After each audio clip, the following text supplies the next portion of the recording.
สวัสดีครับพบกับช็อตลูกหนังวันนี้มีข่าวสั้นมาฝากครับผลสำรวจล่าสุดจากสื่อท้องถิ่นเผยให้เห็นว่า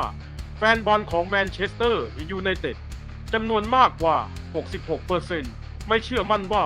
เอริกเทนฮากจะเป็นผู้จัดการทีมที่เหมาะสมที่จะนำทีมไปสู่ความสำเร็จอย่างแท้จริงหลังจากผลงานที่ไม่คงเส้นคงวาในฤดูกาลที่ผ่านมาอีกทั้งยังเริ่มต้นฤดูกาลนี้ได้อย่างน่าผิดหวังโดยที่แฟนบอลอีก 68%ไม่เชื่อว่าเทนฮากจะคุมทีมจนจบฤดูกาลไว้เจอกันในข่าวต่อไปสวัสดีครับ